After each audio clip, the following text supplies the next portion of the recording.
Comenzamos ya la canonización de Juan XXIII y Juan Pablo II en más de 2.000 millones de hogares. Dicen que todos los caminos llevan a Roma. Centenares de miles de fieles, cardenales, obispos, jefes de Estado y autoridades de todo el mundo. Informe semanal tras las huellas de los santos.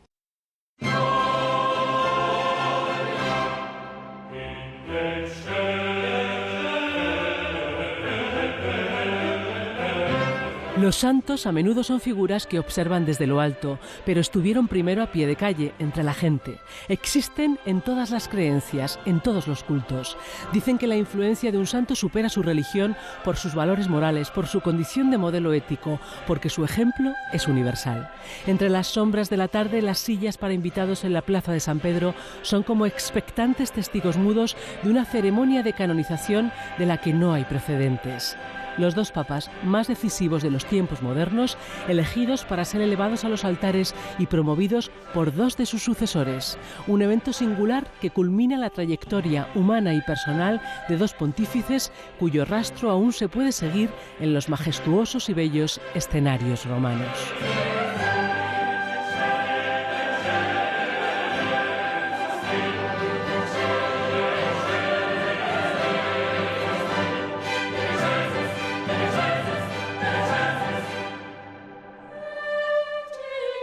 A pocos metros el uno del otro, en el interior de la Basílica de San Pedro, descansan sus restos mortales. Juan XXIII, exhumado a comienzos del siglo XXI, muestra su bondad y sus enigmas desde su impresionante imagen embalsamada. Juan Pablo II, que inició el proceso de promoverle a los altares, ocupó la tumba que éste dejó hasta 2011 y ahora está en el lateral derecho. Benedicto XVI dio los primeros pasos para la beatificación del Papa polaco antes de que pasaran 5 años de su muerte. En julio de 2013, el Papa Francisco autoriza la canonización de ambos para el 27 de abril de 2014, sin esperar la confirmación del segundo milagro de Juan XXIII. Yo creo que el momento que estamos viviendo de aquello que el Papa Juan XXIII quiso hacer, de renovar aquella iglesia, y lo dijo él entonces claramente lo que deseaba, y el esfuerzo que el Papa está haciendo ahora, creo que se puede encontrar de alguna manera un predecesor, ciertamente, que quiso hacer muchas de las cosas que él está haciendo, y también con Juan Pablo II, que desde luego después en la vida de la Iglesia introdujo tantísimos cambios, fue el Papa el que rompió fronteras. El miércoles de audiencia, el Papa Francisco recorre en un viaje inusitado los vericuetos estrechos entre las filas de fieles que le esperan. Muchos de sus gestos novedosos no hubieran sido posibles sin el camino que abrieron sus predecesores. Tanto con Juan XXIII como con Juan Pablo II se alzaron muchas voces tras sus fallecimientos pidiendo santo súbito, una rápida santificación. Sus procesos veloces han cumplido, sin embargo, los trámites que marca la tradición. Testigos y milagros ocupan varias decenas de volúmenes en ambos casos. Se trata de probar lo que la Iglesia Católica reconoce como santo, alguien que posee virtudes heroicas, pero sobre todo que tiene entre quienes le conocieron fama de santidad. Es interesante apuntar que en este caso son los fieles quienes dan el primer paso decisivo. Porque si no se da esta fama de santidad y el obispo no la ha constatado, no se puede dar comienzo al proceso de beatificación. El obispo no puede hacer nada si no tiene la certeza de que el candidato era efectivamente un santo para los hermanos de su comunidad. Sus huellas se conservan en muchos relatos de quienes les conocieron y en decenas de rincones romanos. Angelo Roncalli, Juan XXIII, tiene un papado corto, apenas 4 años, de 1958 al 63, pero determinante para el futuro de los católicos. Karol Wojtyła, Juan Pablo II, protagoniza el tercer pontificado más largo de la historia y es el primer papa no italiano en más de 4 siglos. Ambas biografías, aseguran, están pobladas de rasgos y valores ejemplares. Para la Iglesia, cualquiera puede ser santo, con tal de que sirva de modelo y de intercesor.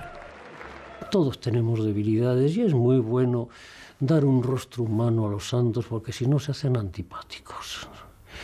Claro que sí, que tuvieron sus debilidades, pero hubo en ellos esa constancia de querer buscar la voluntad de Dios, y si un día tuvieron una falta de generosidad, pidieron perdón y siguieron adelante. Y eso es lo bonito. Impresiona todavía hoy la cárcel de Regina Coeli, donde nunca había entrado un papa hasta que Juan XXIII decide hacerlo en 1958. Un gesto que después repiten también sus sucesores. Sus palabras ya entonces van justificando que los fieles le llamen el Papa Bueno. Hoy esa prisión sigue siendo un lugar duro, pero no triste ni inhóspito, que mantiene vivo su recuerdo. Los papas suelen ponerse aquí, en el centro de la rotonda. En las grabaciones se ve que Juan XXIII estaba de pie. Yo no vi a Juan XXIII, aunque sí asistí a la misa de Juan Pablo II, que fue muy emotiva. Juan XXIII inicia también el acontecimiento más relevante para la Iglesia Católica en el siglo XX. El Concilio Vaticano II, el primero que concluye en 400 años, moderniza la Iglesia de Roma, flexibiliza su protocolo y, no sin tensiones, cambia su lenguaje, como hace el propio Papa el primer día de las reuniones, en una alocución improvisada que impacta a todos. Así lo recuerda un periodista que seguía aquel concilio. Esa noche una especie de tam-tam congregó a todo el mundo en la plaza de San Pedro. La plaza se llenó y el Papa, que no quería hablar, terminó tomando la palabra y pronunció ese bellísimo discurso que aún me da escalofríos cada vez que lo vuelvo a escuchar. El discurso a la luna. ¿Por qué era tan bello? Porque a mi modo de ver, el concilio comenzó por la noche, no por la mañana, porque Juan XXIII utilizó unas palabras que la Iglesia llevaba siglos sin pronunciar. Habló de la luna, la familia, el llanto, las lágrimas, los niños. Adoptó el lenguaje de la gente. Entonces comprendí que la Iglesia iba a cambiar. Y es bonito tantas anécdotas de Juan XXIII, como aquella noche lleno de gente en la plaza, estaba la luna y el Papa salió diciendo: qué noche más bonita, la luna. Quiero que digáis cuando volváis a vuestra casa que el Papa se acuerda de vuestros niños. Todos recuerdan también desde el mismo balcón la primera alocución del que iba a convertirse en el Papa más visible de todos los tiempos, el Papa de los récords, el que tendría un papel determinante en la caída de los regímenes protegidos tras el telón de acero.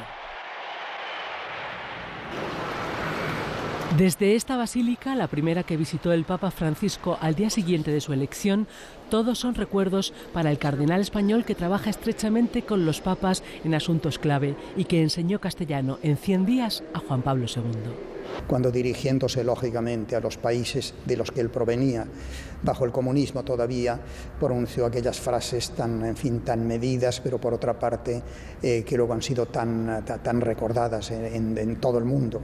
Cuando él dijo: abrid las puertas a Cristo, no temáis en abrir los sistemas políticos, económicos, etc. Fue una impresión que causó extraordinaria impresión. Me acuerdo que muchos embajadores me decían después: pero ¿dónde tenían reservado a este Papa? Porque desde luego promete mucho, y desde luego fue lo que hizo. Y lo que estuvo a punto de costarle la vida, como demuestra la crónica del 13 de mayo de 1981, fiesta de la Virgen de Fátima, el día del atentado contra la vida del Papa polaco. Una conspiración cuya extensa y oscura trama iba mucho más allá del turco Ali Akka. Y fue, yo creo, el primer milagro.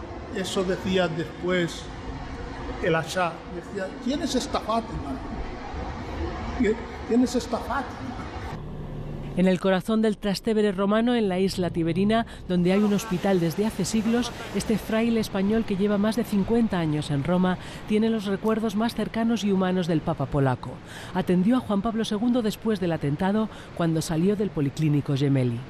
Vino y me dijo: ¿quién manda aquí? Dijo: bueno, pues creo que mando yo, Santidad, de su casa. Pero creo que mando yo, porque estoy solo en este momento. El doctor, porque generalmente estábamos siempre dos, un anestesista y yo, que era el enfermero. Dice: no, que quería pedir permiso a ver si puede venir a comer con vosotros.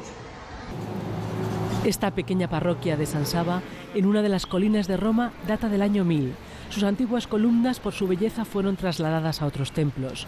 Ahora le queda su sencillez y el espacio para deportes que utilizan niños y vecinos. Aquí estuvo 2 veces Juan Pablo II y un día, dicen, jugó a la petanca, el único deporte del que aseguran presumía en broma Juan XXIII. Aquí vino Juan Pablo II, también sobre todo con los ancianos jugando a bolas y entonces tuvo también un ratito con ellos quedándose, sea con los ancianos, sea con los muchachos. Aquí nos han contado esto, ¿no? Entonces que vino porque yo no estaba aquí. Las personas que jugaban ahí en el patio, pues tenía la petanca ahí y viendo al Papa le dijeron: Santidad, ¿por qué no juega una partidita con nosotros? Y le pareció una idea estupenda. Entonces, como no había jugado en su vida, cogió la bola, miró bien, sí, la tiró y no dio ni una. O sea, no tiró ninguna de los bolinches aquellos, ¿no? Y entonces empezaron a aplaudir. ¡Bravo, Santidad! ¡Bravo, bravo! Y dice: no os den coba. Espero que ustedes jueguen mejor que el Papa, pero que recen tanto como reza el Papa. El ángel que corona el Castel Sant'Angelo, iniciado hace casi 2000 años, recuerda la leyenda de que un papa lo vio esgrimiendo su espada para acabar con la peste. Muchos romanos ven en el arte caballeresco de la esgrima una metáfora del combate de la vida, del que no son ajenos tampoco ni pontífices ni santos. El suyo es un uniforme blanco, impoluto, como el que llevan los papas. Hasta esta sastrería, cerca del Vaticano, también llegan los aires de la canonización. Su dueño puede decir que conoce bien lo que es vestir a un santo. La influencia de los 2 papas reside en sus grandes logros, pero también en los lugares de sus pequeños gestos cotidianos, que los hace objeto de peregrinación para las guías turísticas, como esta heladería, la más antigua de Roma, donde una vez estuvo Wojtyla y donde casi nadie piensa en que para la Iglesia cualquiera puede ser un santo. Todos llamados a la misma santidad. Este es el gran mensaje que la Iglesia propone y que lo está repitiendo continuamente. Llamados a la santidad. En el caso de Juan XXIII, lo beatifiqué yo en mi prefectura, al mismo tiempo que a Pío IX. También tuve la oportunidad de hablar con él en su día. Me preguntó muy amistosamente qué hacía en Roma un sacerdote tan joven e imberbe. Le conté que estaba estudiando en la Universidad Pontificia. Era un poco como el Papa Bergoglio. Un papa bueno. Por eso lo llamaban el Papa Bueno. Y en cuanto a Juan Pablo II, fue él quien quiso que me quedase en Roma. En la ceremonia de Roma se dan cita 2 historias muy distintas, 2 biografías muy diferentes, de 2 papas, sin embargo, con denominadores comunes: su fama entre la gente y su postura decidida a favor de la paz en momentos cruciales de la historia reciente. Él decía que era el barrendero del mundo. Pero bueno, ¿qué es eso de barrer el mundo? Escobar el mundo. Dije, porque yo quisiera que el mundo, escobándolo, barriéndolo, no tuviera suciedades, para que pudiera circular mejor el amor y la paz. Es muy bonito. El entorno del Vaticano, el que encierra tantos secretos acumulados a lo largo de tantos siglos, adquiere quizá por ello una paz especial cuando cae la tarde y escasean los turistas. Se convierte en un lugar cargado de augurios en esta vía de la conciliación. De nuevo, la Plaza de San Pedro es el gran escenario elegido para un acontecimiento singular, hasta ahora nunca visto. Los papas más famosos del último medio siglo, concentrando la atención de millones y millones de personas en la ceremonia de canonización más multitudinaria de las que han tenido lugar en este entorno. Al final, un acto que la mayoría habrá tenido que ver muy de lejos en una Roma abarrotada de gente que ha decidido conciliar así por un día pasado, presente y futuro de la Iglesia Católica. La mayor cobertura mediática de la historia del Vaticano, con un despliegue de la más moderna tecnología de televisión, con más medios, según un semanario norteamericano, que los utilizados por el presidente de los Estados Unidos en su campaña a la reelección, habrá conseguido que la ceremonia llegue a 2.000 millones de hogares en todo el mundo. La audiencia potencial, aseguran. Por unas horas, de nuevo, Roma se convierte en la capital mediática del mundo, con una doble canonización que es un hito histórico y que ofrece muchos motivos para la reflexión y el análisis. Desde la puesta de sol, lo que llaman la Noche Blanca de la Plegaria en 11 iglesias de Roma, vigilias en diversos lugares del mundo, conciertos y obras musicales inspiradas en los papas, acompañan el acontecimiento que en el fondo tiene, sobre todo, un mensaje estrictamente individual para quienes lo contemplen.